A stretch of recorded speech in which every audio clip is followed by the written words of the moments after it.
అప్పుడు మాత్రమే మీకు డబ్బు అనేది కనిపించడం మొదలవుతుంది. మీకు కావాల్సినంత ధనాన్ని విశ్వం పోగు చేస్తుంది. మెల్లిగా సంపద వైపు అడుగులు వేయండి. రాయల్ అఫర్మేషన్స్ తెలుగు ఛానల్కి స్వాగతం. మనమందరం రోజు అనేక రకాల పనులు చేస్తూ ఉంటాం. ఎన్నో సంవత్సరాల నుంచి చేస్తూ ఉంటాం. అయినా మన జీవితాలు మారకుండా ఎప్పుడు అలాగే ఉంటాయి. ఎందుకంటే మనం ఈ పనులన్నీ దేనికోసం చేస్తున్నామో మనకే ఒక క్లారిటీ లేదు. ప్రతిరోజు మనం దేనికోసం పని చేస్తున్నాం ఎప్పుడైనా ఆలోచించారా? ఈ పనుల ద్వారా మనకేం కావాలి? అసలు డబ్బు కావాలా, సంపద కావాలా, ఐశ్వర్యం కావాలా, మీకేం కావాలి? ఇది క్లారిటీ రావడానికి చిన్నప్పుడు నా ఫ్రెండ్ నాకు చెప్పిన ఒక మంచి కథ చెప్తాను. ఒక 100 డాగ్స్ ఉన్నాయి. అవి చాలాసేపటి నుంచి ఒకదాని వెంట ఒకటి పరిగెడుతూనే ఉన్నాయి. అలా పరిగెడుతూ అలసిపోయిన చివరి డాగ్కి అసలు నేను దేనికోసం పరిగెత్తుతున్నాను అని అనిపించింది. అది దాని ముందున్న 99వ కుక్కకి నువ్వు దేనికోసం పరిగెత్తుతున్నావని అడిగింది. ఏమో నాకు తెలియదు, నా ముందున్న కుక్క పరిగెడుతుంది, సో నేను కూడా పరిగెడుతున్నాను అని చెప్పింది. అప్పుడు ఆ 98వ కుక్కకు నువ్వు దేనికి పరిగెడుతున్నావని దాని వెనకాల కుక్క అడిగింది. నా ముందున్న కుక్క పరిగెడుతుంది, అందుకే నేను కూడా పరిగెడుతున్నానని చెప్పింది. అలా రెండో స్థానంలో ఉన్న కుక్క ఫస్ట్ పరిగెత్తుతున్న కుక్కకి నువ్వు దేనికోసం పరిగెత్తుతున్నావు అని అడిగింది. నాకు చాలా ఆకలిగా ఉంది, కుందేలు కనబడింది, దాన్ని వేటాడి నా ఆకలి తీర్చుకోవడానికి పరిగెత్తుతున్నాను అని చెప్పింది. అంటే ఇక్కడ ఆ ఒక్క డాగ్ తప్ప మిగిలిన 99 డాగ్స్ ఎందుకు పరిగెత్తుతున్నాయో వాటికే తెలియదు.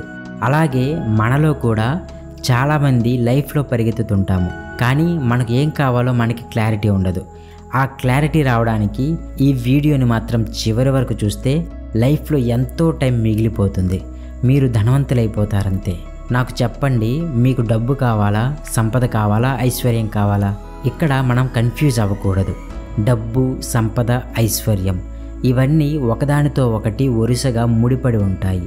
డబ్బు ఉంటేనే సంపద వస్తుంది, సంపద ఉంటేనే ఐశ్వర్యాన్ని అనుభవించాలనే ఆలోచన వస్తుంది. ముందుగా మీకేం కావాలనే దాన్ని పక్కన పెట్టేయండి. దాన్ని పక్కన పెట్టేసి ఫస్ట్ ధనాన్ని ఏకైక లక్ష్యంగా చేసుకొని కొన్ని రోజులు జీవించండి. ఇది వినడానికి ఆశ్చర్యకరంగా ఉంటుంది, కానీ దాంట్లో ఉన్న ఆనందం, సంతోషం ఎంత గొప్పగా ఉంటుందంటే దాన్ని వర్ణించలేము, అనుభవించాల్సిందే. అందుకే ధనాన్ని ఏకైక లక్ష్యంగా చేసుకొని కొన్ని రోజులు జీవించండి. ఒక ఫ్రెండ్ మీకు కాల్ చేశాడు. కాల్ చేసి ఏమంటాడంటే, బాగున్నారా, ఏం చేస్తున్నారు, ఇంట్లో వాళ్ళు బాగున్నారా, పిల్లలు బాగున్నారా, అక్కయ్య బాగుందా, వదిన బాగుందా? ఇవన్నీ పనికిరాని కబుర్లు. ఎందుకంటే అవన్నీ కామన్గా ఎవడైనా మాట్లాడతాడు. ఇప్పుడు మీరు ఎవరికి కాల్ చేసినా లేదా మీకు ఎవరు కాల్ చేసినా కేవలం డబ్బు గురించి మాట్లాడే విషయాలు మాత్రమే మాట్లాడండి. అంటే ఉదాహరణకి మీకు ఎవరైనా కాల్ చేశారు లేదా మీరు ఎవరికైనా కాల్ చేశారు, ఒక్కటి అడగండి, ఈరోజు ఎంత సంపాదించారు అని. ఎంత షాక్ అయిపోతాడు అతను. ఇదేంటి, నేనేదో మాట్లాడదామని కాల్ చేస్తే ఇతను ఇది అడుగుతున్నాడేంటి అని సమాధానం ఉండదు. అంటే మీరు ఏ పని చేస్తున్నా సరే, ఈరోజు నా అకౌంట్లో ఎంత డబ్బు పడింది, నేను ఇతనితో మాట్లాడితే నాకు ఎంత డబ్బు వచ్చింది, నేను ఈ పని చేయడం వల్ల నాకు ఎంత ఒరిగింది, ఇది మాత్రమే ఆలోచనలో ఉండాలి. అంటే ధనాన్ని ఏకైక లక్ష్యంగా చేసుకుని జీవిస్తున్నప్పుడు ఏమవుతుందంటే ప్రతి దగ్గర మీరు డబ్బుని ముడిపెట్టడం అనేది జరుగుతుంది. అప్పుడేమవుతుందంటే డబ్బు అనేది మీ జీవితంలో ఒక భాగంగా మారిపోతుంది. మీరు ఇంట్లో నుంచి బయటికి వెళ్తున్నారంటే ఊరికే ఏదో పని మీద వెళ్ళడం కాదు.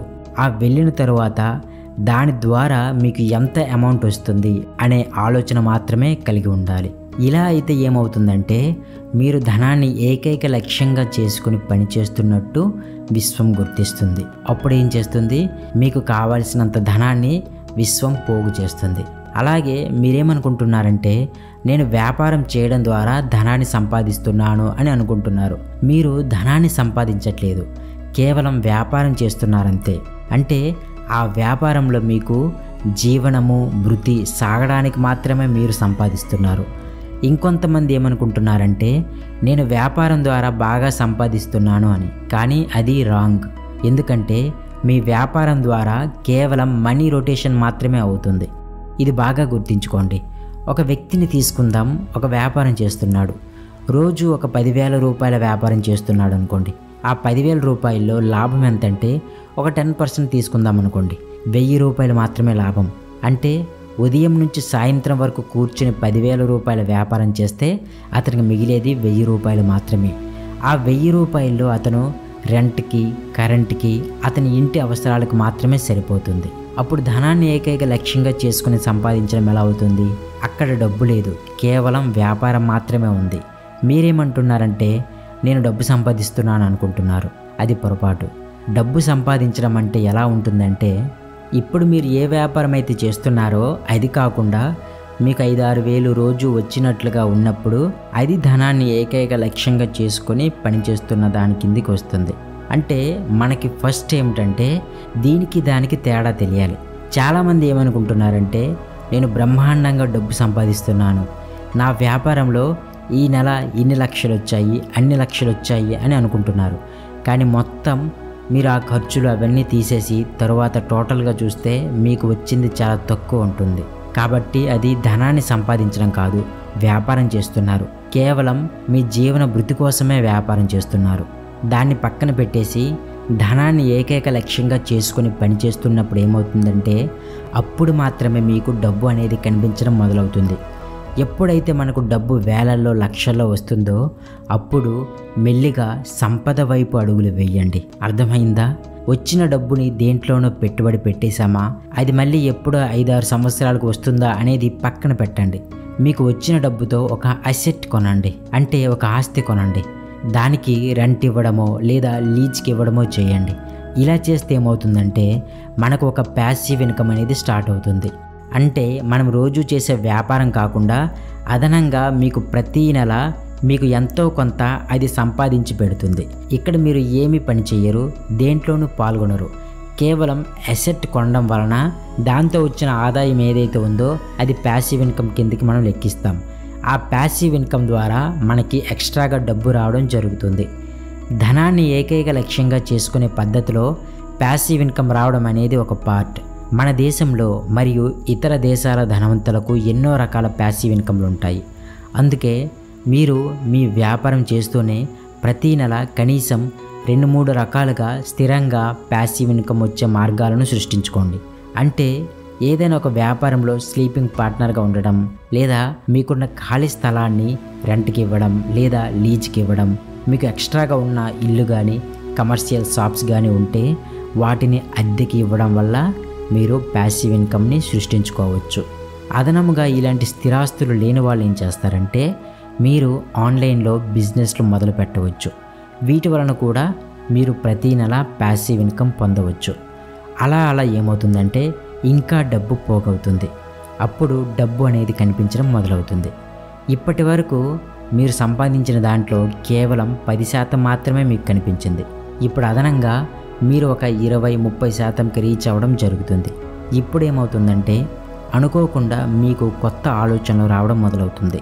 అనుకోకుండా కొత్త ఆలోచనలు రావడం మొదలుపెట్టినప్పుడు ఏం చేస్తారంటే ఒక చిన్న ప్రొడక్షన్ లాంటిది మొదలు పెట్టడం, అంటే ఒక మ్యానుఫ్యాక్చరింగ్ కంపెనీ లాంటిది మొదలు పెట్టడం, లేదా మీకు తెలిసిన వారి కంపెనీలో పెట్టుబడి పెట్టడం లాంటిది చేయండి. అప్పుడు కూడా ఏం జరుగుతుందంటే మీరు అక్కడ ఎక్కడా కూడా ఎందులోనూ పాల్గొనరు. మీరు పెట్టిన డబ్బుకి వాళ్ళకి వచ్చిన లాభంలో ఎంతో కొంత షేర్ ఇవ్వడం జరుగుతుంది. ఇలా మీ యొక్క డబ్బును పెంచుకుంటూ వెళ్ళండి. అప్పుడేమవుతుందంటే మీరు డబ్బు కోసం మాత్రమే పనిచేసిన వాళ్ళు అవుతారు. ఇలా ఒక 6 నెలలు లేదా ఒక ఏడాది ఖచ్చితంగా మీరు దానికోసం మాత్రమే ప్రయత్నం చేయండి. అంటే డబ్బును ఎలా రెట్టింపు చేసుకోవాలి అని. ఇప్పుడేమవుతుందంటే ఆ 10% కాకుండా ఇంకా అదనంగా 50% అనేది రావడం జరుగుతుంది. మీరు ఏం చేసినా చేయకపోయినా మీకు అదనంగా 50,000 లక్ష రూపాయలు రావడం మొదలవుతుంది. అప్పుడు కదా మీరు ధనం కోసం పనిచేసిన వాళ్ళు అవుతారు. అలా మెల్లిగా మీరు ధనవంతులు అవ్వడం జరుగుతుంది. ఓకేనా ఫ్రెండ్స్, వీలైనంత ట్రై చేయండి. కేవలం మీరు చేస్తున్న పనే కాకుండా అదనంగా ప్యాసివ్ ఇన్కమ్ వచ్చేటట్లు మీరు ప్రయత్నించండి. ఎక్కడా కూడా మళ్ళీ నేను దాంట్లో పెట్టాను మోసపోయాను అన్నది కాకుండా చాలా జాగ్రత్తగా కేర్ఫుల్గా వ్యవహరించండి. మన సబ్జెక్ట్లో ఓన్లీ పాజిటివ్ మైండ్ మాత్రమే ఉంటుంది. పాజిటివ్గా ఆలోచించి మాత్రమే ఎక్కడైనా పెట్టుబడులు పెట్టండి. ఇది గుర్తుంచుకోండి. సో జాగ్రత్తగా వీలైనంత డబ్బు సంపాదించే ప్రయత్నం చేయండి. Thank you universe. ఈ వీడియో మీకు నచ్చింది అనుకుంటున్నాను. ఈ వీడియో నచ్చితే లైక్ చేయండి, అవసరం ఉన్న వాళ్ళకు షేర్ చేయండి. అలాగే మా ఛానల్ని సబ్స్క్రైబ్ చేసి బెల్ ఐకాన్ క్లిక్ చేయండి. Thank you so much. Thank you universe.